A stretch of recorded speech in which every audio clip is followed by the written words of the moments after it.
Hi friends, ಎಲ್ಲರಿಗೂ Ashwini cooking ಚಾನಲ್ಗೆ ಸ್ವಾಗತ. ನಾನು ಅಶ್ವಿನಿ. ಇವತ್ತು ಬೆಳಗಿನ ಬ್ರೇಕ್ಫಾಸ್ಟಿಗೆ ತುಂಬ ಈಸಿಯಾಗಿ ಮಾಡ್ಕೊಳ್ಳುವಂಥ ಎಗ್ ಬಿರಿಯಾನಿಯನ್ನು ತೋರಿಸ್ಕೊಡ್ತಾ ಇದ್ದೀನಿ. ಮಾಡಲಿಕ್ಕೆ ಎಷ್ಟು ಸುಲಭನೋ ಹಾಗೆ ತುಂಬಾ ಟೇಸ್ಟಿಯಾಗಿ ಬರುತ್ತೆ. ಒಂದು 5ರಿಂದ 10 ನಿಮಿಷದ ಒಳಗಡೆ ಈ ಒಂದು ಎಗ್ ಬಿರಿಯಾನಿಯನ್ನು ಮಾಡ್ಕೊಳ್ಬೋದು. ಇದನ್ನು ಯಾವ ರೀತಿಯಾಗಿ ಮಾಡೋದು ಅಂತ ನೋಡ್ಕೊಳ್ಳೋಣ. ಮೊದಲಿಗೆ ನಾನಿಲ್ಲಿ ಒಂದು ಕುಕ್ಕರನ್ನು ಇಟ್ಕೊಂಡಿದ್ದೀನಿ. ಅದಕ್ಕೆ 2 ಟೀ ಸ್ಪೂನ್ ಆಗುವಷ್ಟು ಎಣ್ಣೆಯನ್ನು ಸೇರಿಸ್ಕೊಳ್ಳಿ. ಹಾಗೆ 1 ಟೀ ಸ್ಪೂನ್ ಆಗುವಷ್ಟು ತುಪ್ಪವನ್ನು ಸೇರಿಸ್ಕೊಂಡ್ರೆ ಸಾಕಾಗುತ್ತೆ. ಇದಕ್ಕೆ 1 ಚಕ್ಕೆ, 4 ಲವಂಗ, 2 ಏಲಕ್ಕಿಕಾಯಿ, 2 ಮೊಗ್ಗು, ಹಾಗೆ 2 ಬಿರಿಯಾನಿ ಎಲೆಯನ್ನು ಸೇರಿಸ್ಕೊಂಡ್ರೆ ಸಾಕಾಗುತ್ತೆ. ಅರ್ಧ ಟೀ ಸ್ಪೂನ್ ಆಗುವಷ್ಟು ಸೋಂಪು ಕಾಳನ್ನು ಸೇರಿಸ್ಕೊಳ್ಳಿ, ತುಂಬ ಫ್ಲೇವರ್ನಲ್ಲಿ ಬರುತ್ತೆ. 1 ಈರುಳ್ಳಿಯನ್ನು ಉದ್ದಕ್ಕೆ ಸೀಳಿ ಸೇರಿಸ್ಕೊಳ್ಬೇಕಾಗತ್ತೆ. ಇವಾಗ ಈರುಳ್ಳಿಯನ್ನು ಚೆನ್ನಾಗಿ ಗೋಲ್ಡನ್ ಬ್ರೌನಿಗೆ ಬರುವಷ್ಟು ಚೆನ್ನಾಗಿ ಇದನ್ನು ಫ್ರೈ ಮಾಡ್ಕೊಳ್ಬೇಕಾಗತ್ತೆ.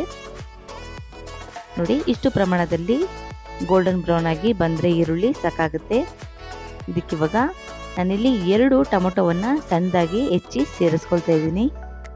ಟೊಮೊಟೊವನ್ನು ನೀಟಾಗಿ ಇವಾಗ ಫ್ರೈ ಮಾಡ್ಕೊಳ್ಬೇಕಾಗತ್ತೆ. ಇದು ತುಂಬಾ ಸಾಫ್ಟಾಗಿ ಆಗಬೇಕು, ಆ ರೀತಿಯಾಗಿ ಫ್ರೈ ಮಾಡಿಕೊಂಡ್ರೆ ಸಾಕಾಗುತ್ತೆ.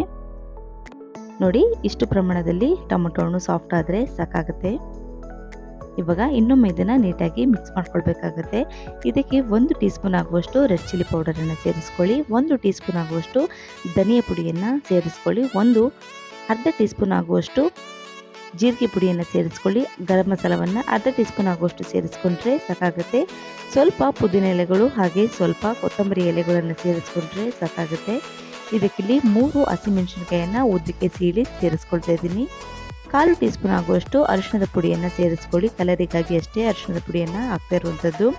ಸ್ವಲ್ಪ ಉಪ್ಪನ್ನು ಸೇರಿಸ್ಕೊಳ್ಬೇಕಾಗತ್ತೆ. ಚೆನ್ನಾಗಿ ಮೊಟ್ಟೆಗೆ ಹಾಗೆ ಈ ಒಂದು ಮಸಾಲೆಗೆ ಹಿಡಿಯುವಷ್ಟು ಉಪ್ಪನ್ನು ಸೇರಿಸ್ಕೊಂಡ್ರೆ ಸಾಕಾಗುತ್ತೆ. ಇವಾಗ ಇದನ್ನು ನೀಟಾಗಿ ಮಿಕ್ಸ್ ಮಾಡ್ಕೊಳ್ಳೋಣ. ಪುಡಿನಲ್ಲಿ ಇರ್ತಕ್ಕಂಥ ಹಸಿ ಸ್ಮೆಲ್ಲು ಹೋಗುವಷ್ಟು ಫ್ರೈ ಮಾಡಿಕೊಂಡ್ರೆ ಸಾಕಾಗುತ್ತೆ. ನಾನಿಲ್ಲಿ 1 ಟೀ ಸ್ಪೂನ್ ಆಗುವಷ್ಟು ಶುಂಠಿ ಬೆಳ್ಳುಳ್ಳಿ ಪೇಸ್ಟನ್ನು ಸೇರಿಸ್ಕೊಂಡು ಚೆನ್ನಾಗಿ ಇದರ ಹಸಿ ಸ್ಮೆಲ್ ಹೋಗುವಷ್ಟು ಫ್ರೈ ಮಾಡಿಕೊಂಡ್ರೆ ಸಾಕಾಗುತ್ತೆ.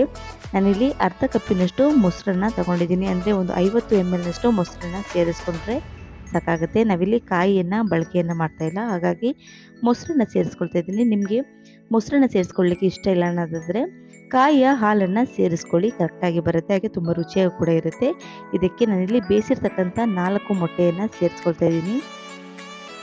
ಇವಾಗ ಮೊಟ್ಟೆಯನ್ನು ಸೇರಿಸ್ಕೊಂಡ್ಮೇಲೆ ಇದನ್ನು ನೀಟಾಗಿ ಮಿಕ್ಸ್ ಮಾಡ್ಕೊಳ್ಳೋಣ. ತುಂಬ ಹರಿಬರಿಯಾಗಿ ಮಿಕ್ಸ್ ಮಾಡ್ಕೊಳ್ಳಿಕ್ಕೆ ಹೋಗಬೇಡಿ, ಮೊಟ್ಟೆ ಒಡೆದೋಗ್ಬಿಡುತ್ತೆ. ಹಾಗಾಗಿ ಈ ರೀತಿ ನೀಟಾಗಿ ಮಿಕ್ಸ್ ಮಾಡಿಕೊಂಡು 1 ನಿಮಿಷ ಬೆಂದರೆ ಸಾಕಾಗುತ್ತೆ. ಉಪ್ಪು ಹುಳಿ ಖಾರ ಎಲ್ಲ ಚೆನ್ನಾಗಿ ಹಿಡಿಯುತ್ತೆ ಮೊಟ್ಟೆ. ನಾನಿಲ್ಲಿ ಅರ್ಧ ಗಂಟೆಗಳ ಕಾಲ ನೆನೆಸಿಟ್ಟಿರ್ತಕ್ಕಂಥ ಬಾಸುಮತಿ ರೈಸನ್ನು ಸೇರಿಸ್ಕೊಂಡಿದ್ದೀನಿ. 1 ಕಪ್ಪಿನ ಅಳತೆಯಲ್ಲಿ ಸೇರಿಸ್ಕೊಂಡಿದ್ದೀನಿ. ಅಂದರೆ 250 ಗ್ರಾಮ್ನಷ್ಟು ಅಕ್ಕಿಯನ್ನು ಸೇರಿಸ್ಕೊಂಡಿದ್ದೀನಿ. ಇವಾಗ ನೀಟಾಗಿ ಇದನ್ನು ಮಿಕ್ಸ್ ಮಾಡ್ಕೊಳ್ಬೇಕಾಗುತ್ತೆ. ನಿಧಾನಕ್ಕೆ ಮಿಕ್ಸ್ ಮಾಡ್ಕೊಳ್ಳಿ, ಇಲ್ಲಾಂತಂದರೆ ಬಾಸುಮತಿ ರೈಸ್ ಒಡೆದೋಗ್ಬಿಡುತ್ತೆ. ಇದಕ್ಕೆ 1 ಕಪ್ಪಿನಷ್ಟು ನೀರನ್ನು ಸೇರಿಸ್ಕೊಂಡಿದ್ದೀನಿ. ಯಾವ ಕಪ್ಪಿನ ಅಳತೆಯಲ್ಲಿ ಅಕ್ಕಿಯನ್ನು ತೊಗೊಂಡಿದ್ರು ಅದೇ ಕಪ್ಪಿನ ಅಳತೆಯಲ್ಲಿ ನೀರನ್ನು ಸೇರಿಸ್ಕೊಂಡ್ರೆ ಸಾಕು. ರುಚಿಗೆ ಅನುಗುಣವಾಗಿ ಉಪ್ಪನ್ನು ಸೇರಿಸ್ಕೊಂಡು ನೀಟಾಗಿ ಇದನ್ನು ಮಿಕ್ಸ್ ಮಾಡ್ಕೊಳ್ಬೇಕಾಗುತ್ತೆ. ಬಾಸುಮತಿ ರೈಸೇ ಬೇಕು ಅಂತ ಏನಿಲ್ಲ, ಊಟದ ಅಕ್ಕಿನೂ ಕೂಡ ಸೇರಿಸ್ಕೊಳ್ಬೋದು. ತುಂಬಾ ಅದ್ಭುತವಾದ ರುಚಿಯನ್ನು ಕೊಡುತ್ತೆ. ಬೆಳಗಿನ ತಿಂಡಿಗೆ ಅಥವಾ ನಿಮಗೆ ಯಾವಾಗ ಬೇಕಾವಾಗ ಮಾಡಿಕೊಂಡು ತಿನ್ಬೋದು. ತಕ್ಷಣಕ್ಕೆ ಆಗುವಂಥದ್ದು ತಿಂಡಿ ಅಂತಲೇ ಹೇಳ್ಬೋದು. ಇವಾಗ ನೀಟಾಗಿ ಕುದಿ ಬರಲಿಕ್ಕೆ ಶುರುವಾಗಿದೆ. ಇದನ್ನು ಇನ್ನೊಮ್ಮೆ ಮಿಕ್ಸ್ ಮಾಡಿಕೊಂಡು ಇದರ ಲಿಡ್ಡನ್ನು ಕ್ಲೋಸ್ ಮಾಡಬೇಕಾಗುತ್ತೆ. ನಾವಿಲ್ಲಿ ಕುಕ್ಕರ್ನಲ್ಲಿ ಮಾಡ್ತಾ ಇರೋದ್ರಿಂದ ಇದರ ಲಿಡ್ಡನ್ನು ಕ್ಲೋಸ್ ಮಾಡಿ 2 ವಿಷಲ್ನಷ್ಟು ಲೋ ಫ್ಲೇಮ್ನಲ್ಲಿ ಬೇಯಿಸ್ಕೊಳ್ಳಿ. ತುಂಬಾ ಅದ್ಭುತವಾದ ರುಚಿಯನ್ನು ಕೊಡುತ್ತೆ, ಹಾಗೆ ತುಂಬಾ ಸಾಫ್ಟಾಗೂ ಕೂಡ ಆಗುತ್ತೆ. ನೋಡಿ, ಇವಾಗ 2 ವಿಷಲ್ನಷ್ಟು ಕೂಗಿ ಕುಕ್ಕರ್ ಕೂಡ ಚೆನ್ನಾಗಿ ತಣ್ಣಗಾಗಿದೆ. ಈಗ ನಾವು ಓಪನ್ ಮಾಡಿ ತೋರಿಸ್ತೀನಿ. ನೋಡಿ ಯಾವ ರೀತಿಯಾಗಿ ಬಂದಿದೆ ಅಂತ. ಅಕ್ಕಿ ಕೂಡ ಚೆನ್ನಾಗಿ ಬೆಂದು ಡಬಲ್ ಆಗಿ ಆಗಿದೆ. ನೋಡಿ ಎಷ್ಟು ಉದುದ್ರಾಗಿ ಪರ್ಫೆಕ್ಟಾಗಿ ಆಗಿದೆ ಅಂತ ಹೇಳ್ಬಿಟ್ಟು. ನೋಡಲಿಕ್ಕೆ ಎಷ್ಟು ಚೆನ್ನಾಗಿ ಕಾಣಿಸ್ತಾ ಇದೆಯೋ, ಟೇಸ್ಟ್ ಅಂತೂ ಅಷ್ಟೇ ಅದ್ಭುತವಾಗಿ ಬಂದಿರುತ್ತೆ. ಒಂದು ಸಲ ಮಾಡ್ಕೊಂಡು ನೋಡಿ, ವಾರದಲ್ಲಿ ಒಂದು 2 ಸರಿನಾದ್ರೂ ಮಾಡ್ಕೊಳ್ತಾನೆ ಇರ್ತೀರ. ಮಕ್ಕಳಿಗೆ ಲಂಚ್ ಬಾಕ್ಸಿಗೆ ಹಾಗೆ ಆಫೀಸ್ಗೆ ಹೋಗುವಂಥವ್ರಿಗೂ ಕೂಡ ಈ ಒಂದು ರೆಸಿಪಿಯನ್ನು ಪ್ಯಾಕ್ ಮಾಡಿ ಕಳಿಸ್ಬೋದು. ತುಂಬಾ ಅದ್ಭುತವಾದ ರುಚಿಯನ್ನು ಕೊಡುತ್ತೆ. ಇದಕ್ಕೆ ಮೊಸರು ಪಚಡಿ ಜೊತೆ ಸರ್ವ್ ಮಾಡಿ ತುಂಬಾ ಒಳ್ಳೆ ಕಾಂಬಿನೇಷನ್ ಅಂತಲೇ ಹೇಳ್ಬೋದು. ಈ ಒಂದು ವಿಡಿಯೋ ನಿಮ್ಗೆ ಇಷ್ಟ ಆಗಿದ್ದರೆ ಮಾತ್ರ ಒಂದು ಲೈಕ್ ಮಾಡಿ. ಇನ್ನೊಂದು ವಿಡಿಯೋದೊಂದಿಗೆ ಸಿಗೋಣ. Thank you for the watching. Bye friends.